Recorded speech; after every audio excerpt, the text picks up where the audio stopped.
Hi duckies, it's me again. I thought I'd do another video. It's been about 6 days since the last one. So how are you? I'm fine. I hope you're well. So hi to all my friends who watch.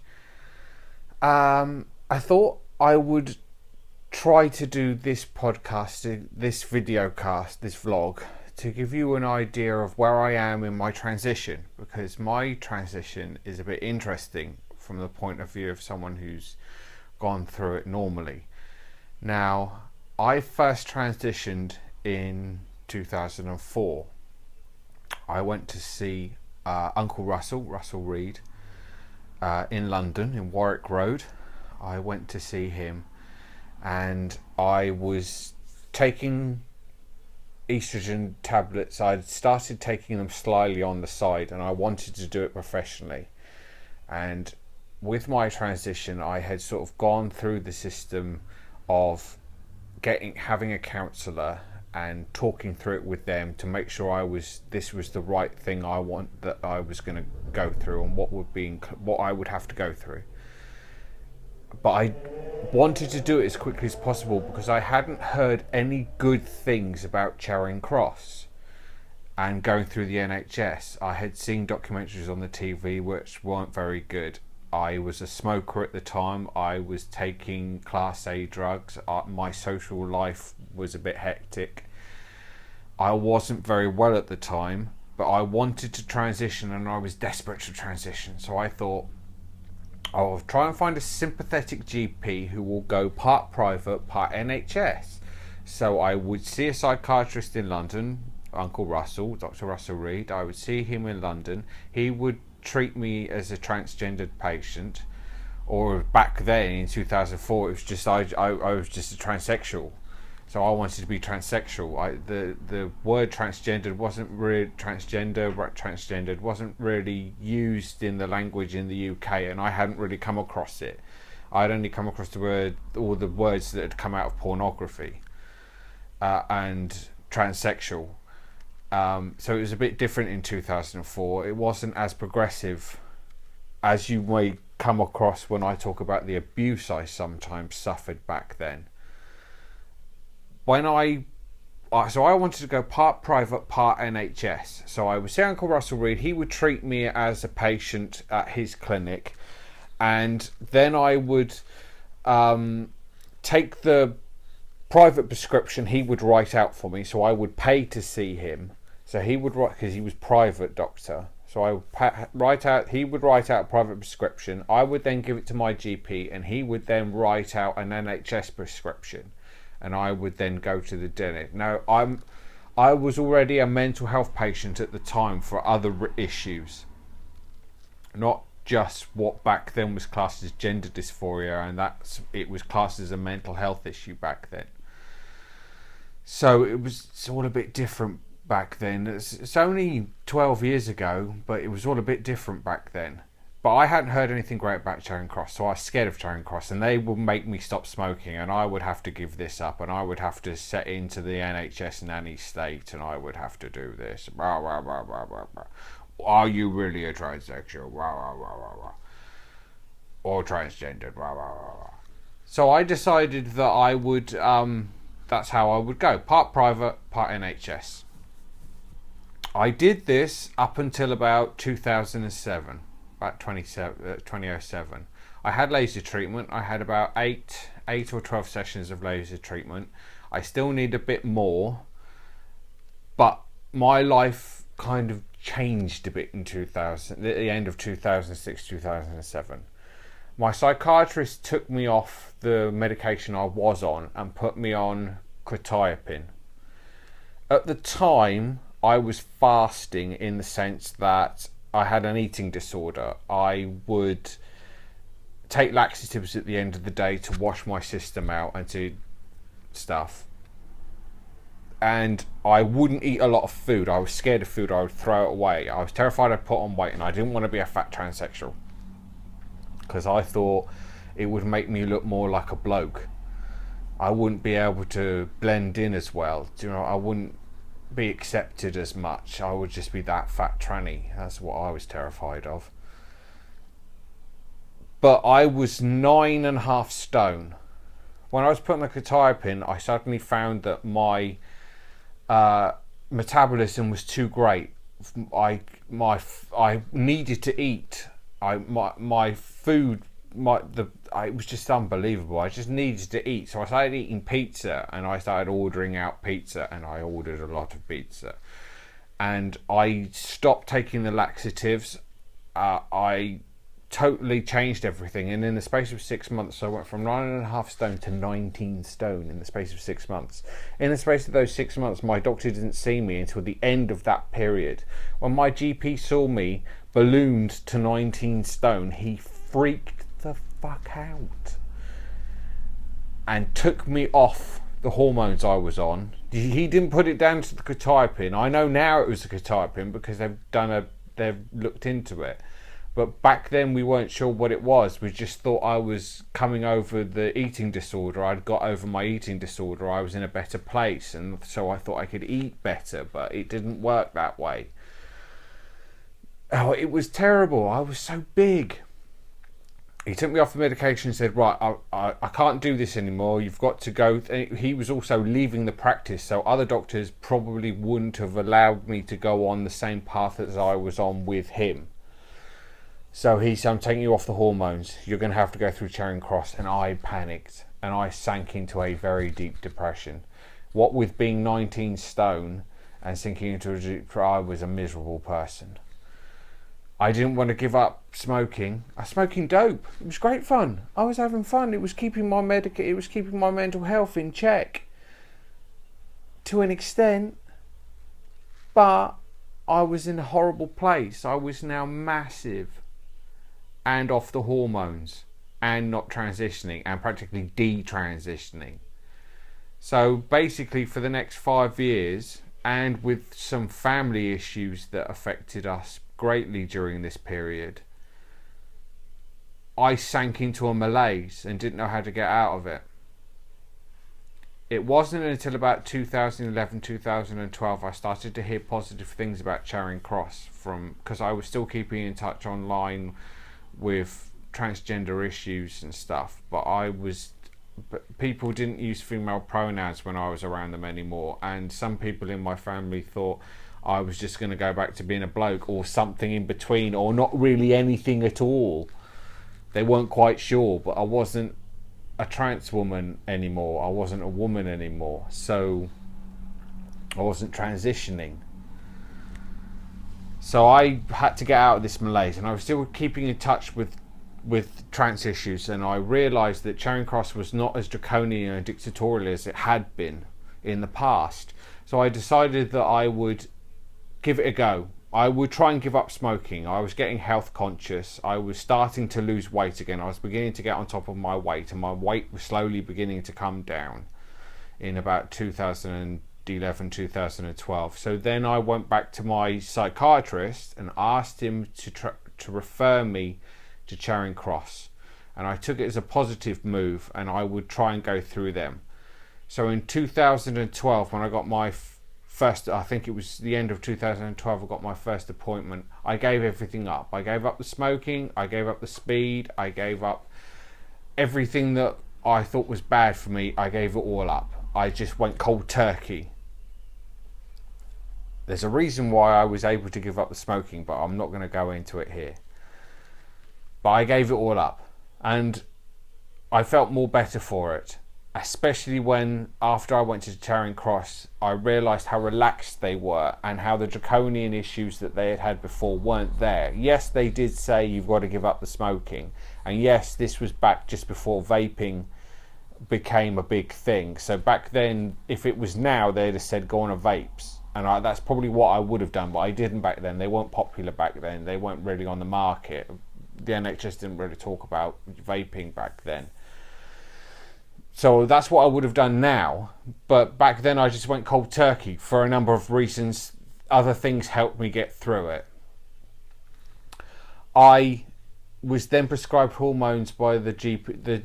I then, on my second appointment to Charing Cross, they said, yes, we will then apply to your GP and you can go on the hormones. Now, I don't have a GP that I see on a regular basis.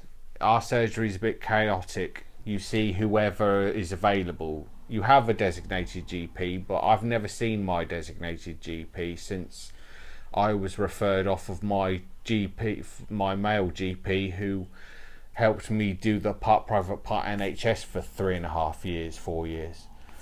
So it was very interesting.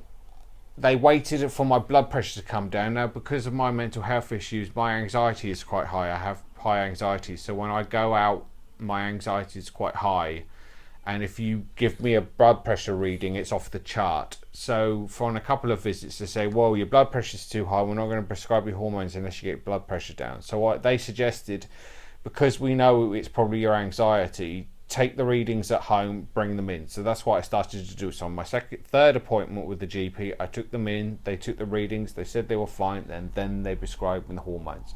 And I went on the hormones again for the second time in 2013. So I first transitioned in 2004 to 2007, ballooned massively in weight because of an array of issues, came off the hormones and didn't go back on the hormones again until 2013.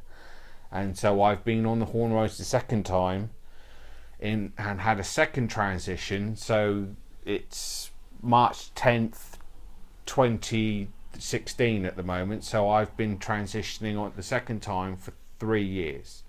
So that's where I am. I've had no operations, I've had no laser treatment since I've been transitioning the third time, because basically I can't afford it. It's very expensive. I have to get on top of my finances. I will get there.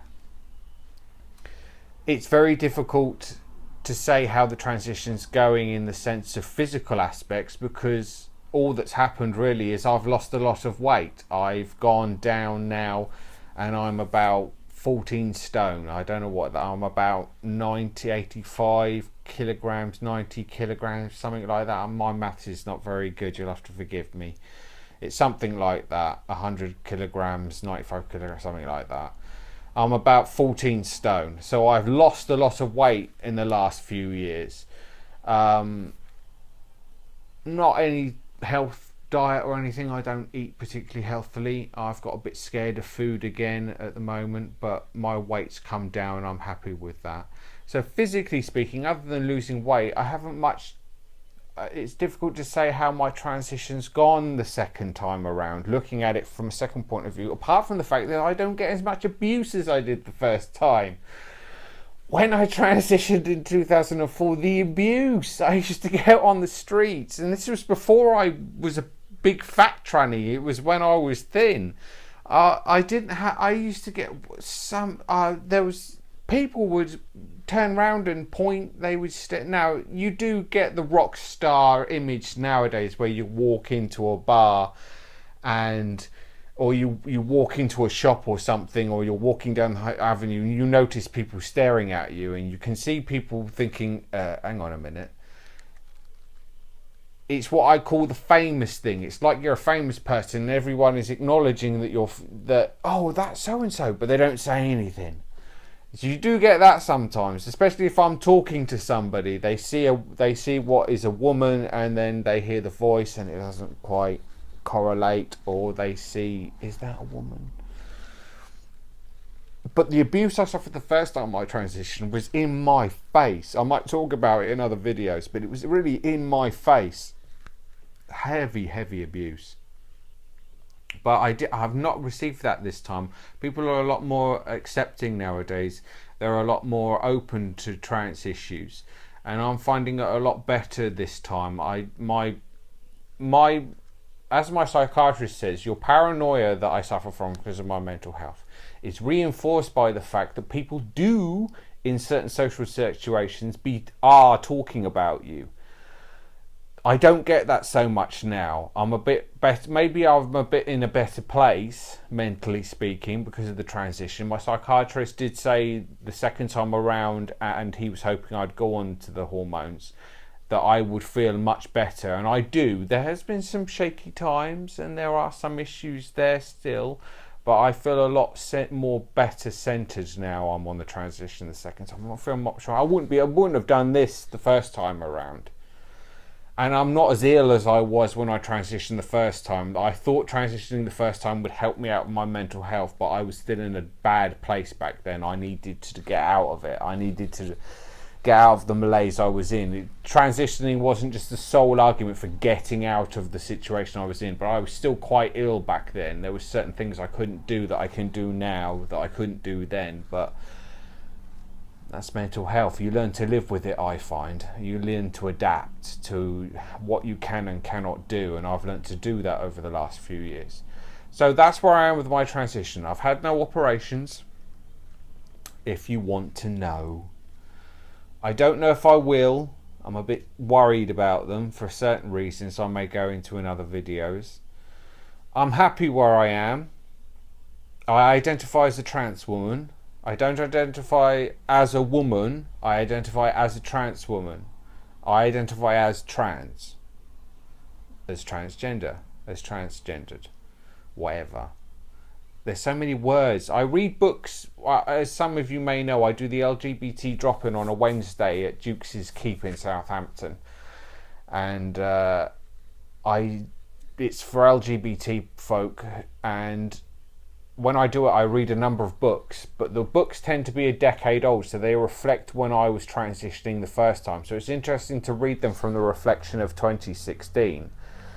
Some of the language is very interesting. So you may get, if you're worried about the language I use in these podcasts, please don't. It's because I'm still getting used to the language in my second transition, and the books I'm reading at the moment, because I haven't got access yet to up-to-date books on trans issues and trans studies. The books I'm currently reading from the library that we have at the LGBT drop-in are about a decade old, and the language is very interesting and the way they put things is very interesting. Now, I've come across one trans girl on YouTube who said she is not M to F anything, but these books refer to a lot of M to F, F to M trans people, and use that as a word. So you can see how the language is different in those books to how it might be portrayed now. And these books are written by trans folk as well, not just cisgendered people.